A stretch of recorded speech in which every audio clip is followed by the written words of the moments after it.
एक मिस्टर साहब थे, अंग्रेज लंदन से पढ़ के आए थे। और जो लंदन से अंग्रेज हिया अंग्रेजी जाना थे तो के रू आपके ठिकाना नहीं, और जो लंदन से पढ़ गया बाबा।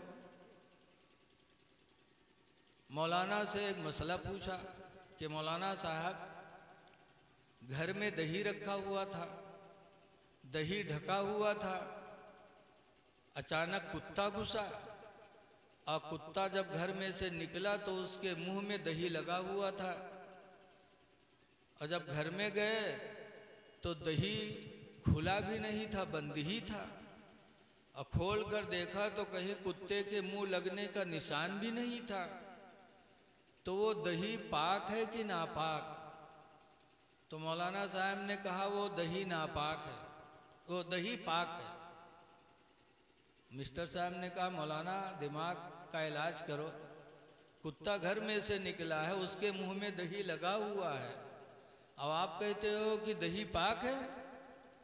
हजरत ने फरमाया कि जब दही ढका हुआ है, आपको ढका हुआ मिला, अब खोला तो देखा उसमें कुत्ते का मुंह भी नहीं लगा हुआ है, तो हो सकता है वो कुत्ता किसी दूसरे घर से दही खा के घुसा हो तुम्हारे घर में और फिर निकल आया और उसके मुंह में तुमने दही देख लिया।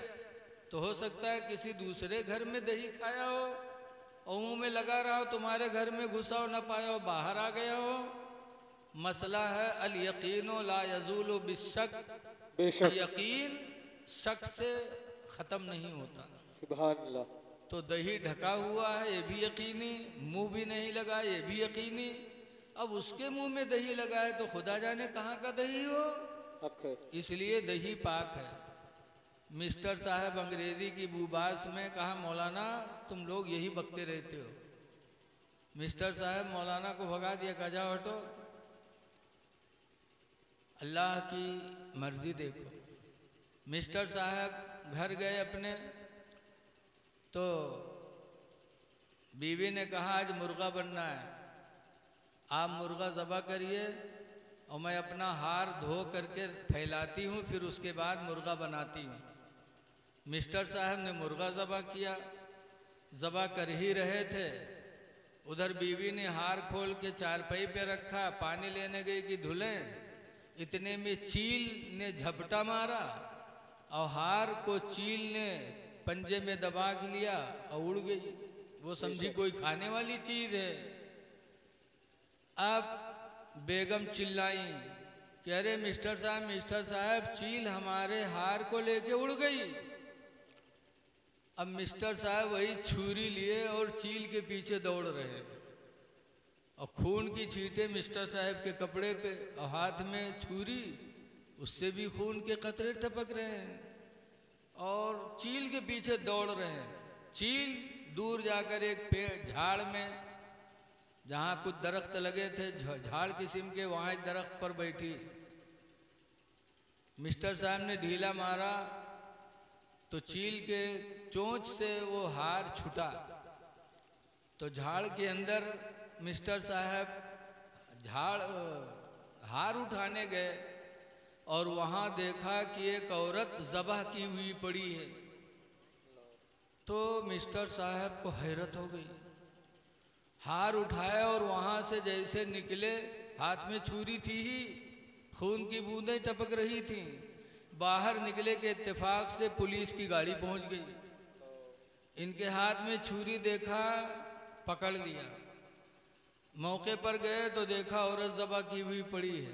दरोगा ने 2-4 हंटर मारा, कहा बदतमीज़, औरत को ज़बह करके और हार लेके भागा जा रहा है, तो पकड़ लिया। मिस्टर साहब बहुत सफाई दिए, लेकिन करें क्या? दरोगा ने फिर मारा, कहा खून की छींटें पड़ी हैं, छुरी से खून की बूंदें टपक रही हैं, हार तेरे हाथ में है, औरत की लाश पड़ी है, तेरा काम है। लेके गए। मिस्टर साहब के लिए ऑर्डर हुआ कि इनको फांसी दी जाए। जब फांसी का ऑर्डर हुआ और फांसी की तैयारी होने लगी, इतने में उस औरत का कातिल जिसने कत्ल किया था वो अदालत में पहुंच गया। कहा दरोगा जी ये मेरी बीवी है, जो लाश पड़ी वो मेरी बीवी है, बदचलन थी, मैंने उसको ज़बह कर डाला है, उसका कातिल मैं हूँ, मेरी बीवी है, कातिल नहीं है। तब मिस्टर की जान बची, जान बची लाखों पाए, बुद्धू खैर से घर वापस आए। आप लोग तेरे कुर्सी लेके यहाँ रह जाती तो अच्छा रहा भैया, थोड़े लोग आ जाओगे तो थोड़ा और अच्छा लगेगा कि हाँ 10 आदमी और हैं।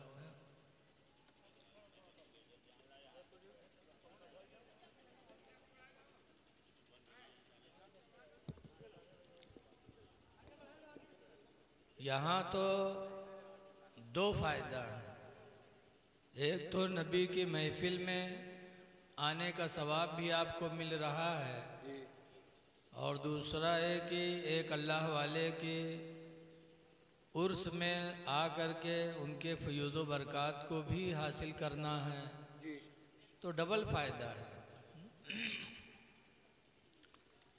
देखो जलसों से इल्म मिलता है जी, हक है।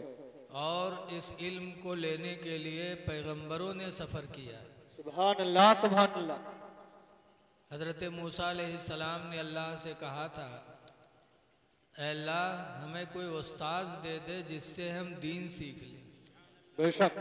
तो अल्लाह ताला ने फरमाया था, मूसा अगर उस्ताद से मिलना है तो सफ़र करो, और जहाँ 2 दरिया एक में मिली हों वहाँ तुमको उस्ताद मिलेगा। सुभान अल्लाह, सुभान अल्लाह। और एक मछली भून के रख लो, वो मछली वहीं जिंदा होगी जहाँ तुम्हारे उस्ताद मिल जाएंगे। हक है, बेशक। तो मूसा अलैहिस्सलाम ने उस्ताद की तलाश में अपने भाई हारून अलैहिस्सलाम को लेकर के सफ़र किया, और सफ़र करते करते वहाँ पहुँचे जहाँ 2 समंदर एक में मिले थे। तो वहाँ एक मिले कौन, हज़रत खिज़र अलैहिस्सलाम। 4 नबी ऐसे हैं जिन्हें अभी तक मौत नहीं आई। बेशक। एक हज़रत इदरीस अलैहिस्सलाम जो आज भी जन्नत में हैं, सब मरने के बाद हिसाब के बाद जाएंगे। इदरीस अलैहिस्सलाम बग़ैर हिसाब व किताब के जन्नत में चले गए। बेशक हैं। दूसरे हज़रत ईसा अलैहिस्सलाम जो आज भी आसमानों पे हैं, जिंदा उठा लिए गए थे। ईसा अलैहिस्सलाम बिन बाप के थे, इनकी माँ मरियम की शादी नहीं हुई थी, और अल्लाह की कुदरत से मरियम हामिला हो गई। बेशक। और ईसा अलैहिस्सलाम पैदा हुए। जब कोई लड़का बिन बाप का होता है और वो तरक्की करता है तो लोग उसके दुश्मन होते हैं। सुभान अल्लाह।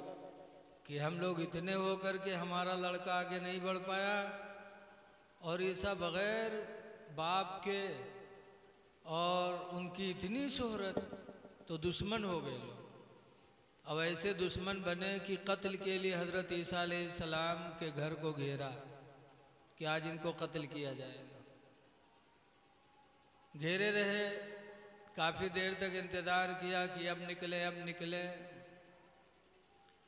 तो अल्लाह ताला ने हज़रत जिब्रील अलैहिस्सलाम से फरमाया, जिब्रील जाओ मेरे ईसा को उठा के आसमानों में ले आओ।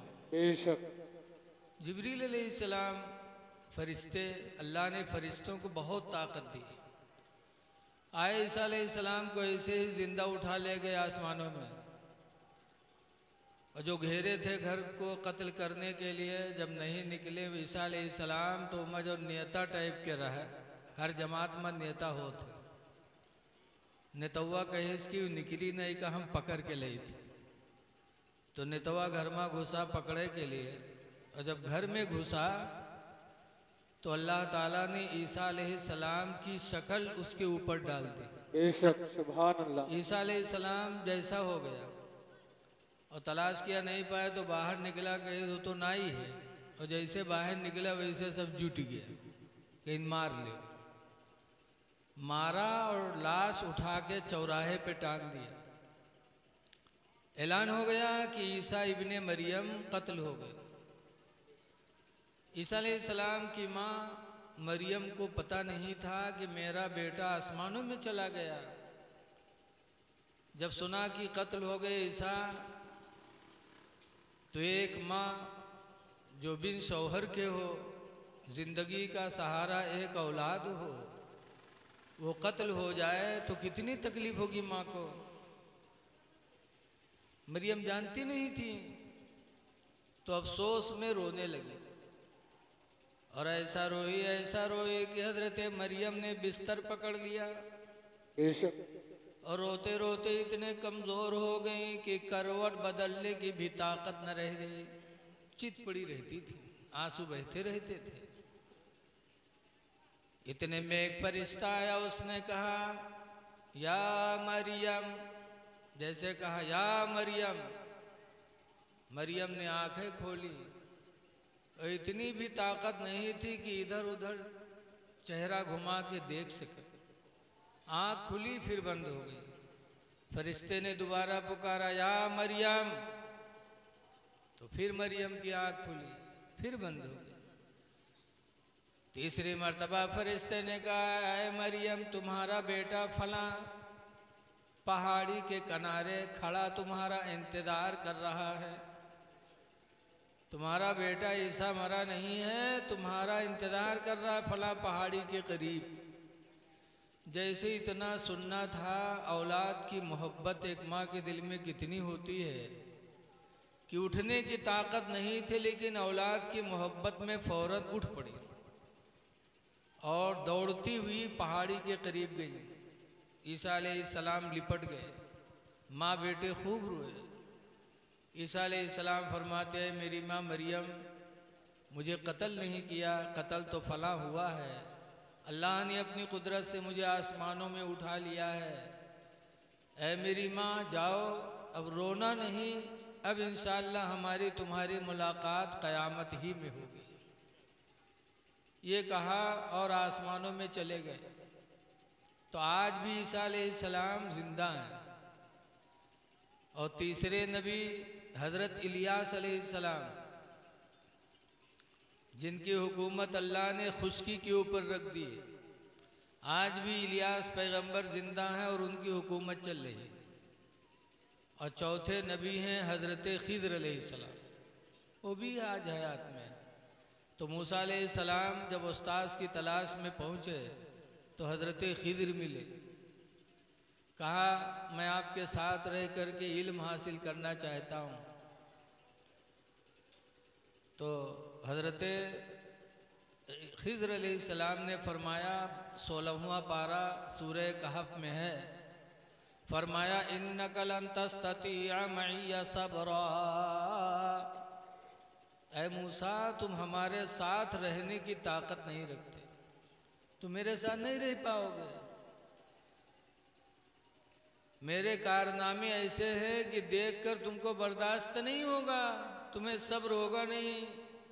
कहा ना, मैं सब्र करूँगा, कुछ नहीं बोलूँगा, मुझे साथी बना लो, मैं इल्म हासिल करना चाहता हूँ आपसे। कर लिया साथी। एक गांव पहुँचे, भूख बड़ी तेज लगी थी। गांव वालों से खाना मांगा, किसी ने खाना नहीं दिया। तो एक दीवार गिरने वाली थी, तो खिज़र अलैहिस्सलाम उस दीवार को सीधी करने में लग गए। मिट्टी उट्टी लगा के दीवार को सीधी किया। मूसा अलैहिस्सलाम नाराज हो गए। कहा ऐसी सख्त कौम, पत्थर दिल कौम की आप काम कर रहे हैं, जो एक खुराक खाना न दे सके, उसकी दीवार को आप सही कर रहे हैं, इसको छोड़ देना चाहिए इसे। तो खिज़र अलैहिस्सलाम ने फरमाया अलम अकुल लका इन्नका लन तस्ततिअ मइया सबरा। ऐ मूसा, क्या नहीं कहा था मैंने तुमसे कि तुम मेरे साथ रहने का सब्र नहीं रखते, ताकत नहीं रखते। बेशक, सुभान अल्लाह सुभान अल्लाह। जाओ हटो। अब मूसा अलैहिस्सलाम कहते माफ़ कर दो, अब गलती नहीं होगी, अब नहीं बोलूँगा कुछ। आगे बढ़े तो एक बस्ती में पहुँचे तो एक बड़ा छोटा बच्चा था। छोटा बच्चा बड़ा खूबसूरत था। बहुत खूबसूरत बच्चा छोटा था। खिद्र अलैहिस्सलाम ने उसको पकड़ के कत्ल कर दिया, मार डाला। मूसा अलैहिस्सलाम नबी और फिर रहम दिल नबी, कहा खिद्र ये बात तुम्हारी, ये काम तुम्हारा मुझे बिल्कुल अच्छा नहीं लगा। एक बेगुनाह बच्चे को, छोटे बच्चे को तुमने बगैर किसी उज़्र के कत्ल कर डाला, ये क्या बेरहमी है आपकी। बर्दाश्त न हुआ मूसा अलैहिस्सलाम का। फिर खिद्र अलैहिस्सलाम ने फरमाया, 16वां पारा में है, अलम अकुल्लका इन्नका लन तस्ततिया मैया सब्रा। ऐ मूसा क्या नहीं कहा था मैंने तुमसे कि तुम मेरे साथ रहने के लिए सब्र की ताकत नहीं रखते। हटो, जाओ, निकलो यहाँ से, मैं तुमको साथ नहीं रखूंगा। लेकिन इल्म हासिल करना था तो मूसा अलैहिस्सलाम ने फिर माफ़ी मांगी। कहा खिद्र माफ़ कर दो, अब मैं नहीं बोलूँगा बिल्कुल, लेकिन साथ रख के इल्म सिखा दो। फिर चले, रास्ते में दरिया पड़ी, कश्ती में बैठे, कश्ती का मालिक कश्ती को खेने लगा। बीच दरिया में जब पहुँचे तो हज़रत खिद्र ने कश्ती का एक पटरा तोड़ दिया, कश्ती का एक पटरा तोड़ डाला। मूसा अलैहिस्सलाम फिर गुस्सा हो गए, कहा आपकी हरकत तो मुझे समझ ही में नहीं आती है। बीच दरिया में आपने कश्ती का पटरा निकाल दिया, पानी भर जाएगा, हम सब डूब जाएंगे कि नहीं डूब जाएंगे। आपकी बात तो हमें कुछ समझ ही में नहीं आती है। तो खिद्र अलैहिस्सलाम ने फिर फरमाया, कुरान की आयत है, अलम अकुल्लका इन्नका लन तस्ततिया मैया सब्रा। ऐ मूसा क्या मैंने तुमसे नहीं कहा था तुम मेरे साथ रहने की ताकत नहीं रखते। अब हटो, अब 3 बार हो गए, हट जाओ, चलो।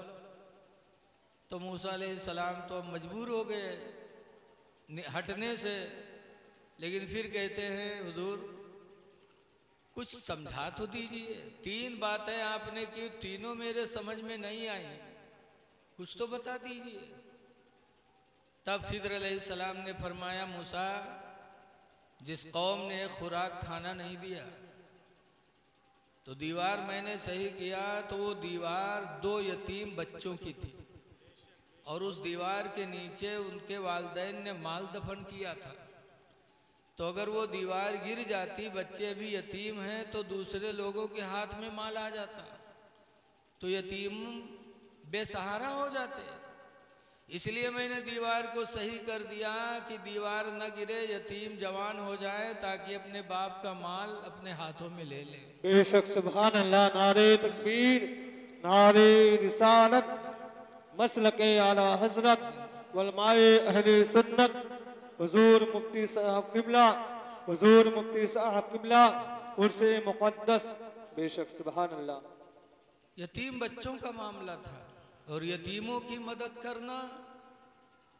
हुजूर फरमाते हैं, जो दुनिया में किसी यतीम के सर पे मोहब्बत से हाथ फेरेगा, क़यामत में मेरे और उसके बीच में कोई तीसरा नहीं होगा। बेशक सुभान अल्लाह। इतना उसे सरकार की कुर्बत नसीब हो जाएगी। कहा हुजूर बात समझ में आ गई, मैं गलती पे था, आप हक पर थे। कहा दूसरी वजह सुनो, जो छोटे बच्चे को मैंने पकड़ के कत्ल कर दिया, बड़ा खूबसूरत था, लेकिन उसकी पेशानी पे लिखा था कुफ्र। ये बड़ा होने के बाद कुफ्र का काम करता, और इतना खूबसूरत था कि इसकी मोहब्बत में इसके माँ बाप भी काफिर हो जाते। भाई साहब, इसके माँ बाप भी काफिर हो जाते, इसके अहलो अयाल सब काफिर हो जाते इसकी मोहब्बत में। इसलिए मैंने उसको कत्ल कर दिया ताकि उसकी वजह से कुफ्फार की एक जमात तैयार न हो। बेशक सुभान अल्लाह, सुभान अल्लाह। मूसा अलैहिस्सलाम फरमाते हैं, आपने हक किया। तीसरी वजह फरमाया कि कश्ती का पटरा जो मैंने तोड़ा, तो उसकी वजह ये थी कि दरिया के उस पार एक जालिम बादशाह रहता है, तो जिसकी कश्ती खूबसूरत होती है उसकी कश्ती वो हड़प लेता है, ज़बरदस्ती कब्जा कर लेता। और ये कश्ती एक गरीब इंसान की है, मैंने सोचा लाओ पटरा तोड़कर इसको ऐबदार बना दूं ताकि वो जालिम इस गरीब की कश्ती को छीन न सके बेशक और इस गरीब की रोजी का जरिया चलता रहे। मूसा अलैहिस्सलाम ने फरमाया जो कुछ किया आपने सही किया। पता चला कि अल्लाह वालों के हर काम में हिकमत होती है, अल्लाह के हर काम में हिकमत होती है। दूसरी बात यह है कि इल्म हासिल करने के लिए मूसा अलैहिस्सलाम ने कितना लंबा सफ़र किया, कितनी मुसीबतें झेली। आज ये जलसे, मिलाद की महफिलें, ये इल्म दीन फैलाने का ज़रिया है। इसीलिए अल्लाह ताला कुरान करीम में फरमाता है उदउ इला सबील रब्बिका बिल हिक्मा, बेशक बहुत खूब। अपने रब की तरफ लोगों को हिकमत से बुलाओ, वल मौइज़तिल हसना, और अच्छी तकरीर करके अपने रब की तरफ लोगों को बुलाओ। बेशक ये अल्लाह का हुक्म है, तकरीर करके लोगों को दीन की दावत दो। लेकिन आज लोग नहीं आते, क्यों? समझते हैं मौलवी मौलाना के लिए काम है। जहाँ देखो दौलत आ गई तो मौलवी मौलाना पर उंगली, राजनीति मिल गई तो मौलवी मौलाना पर उंगली। उंगली न उठाओ,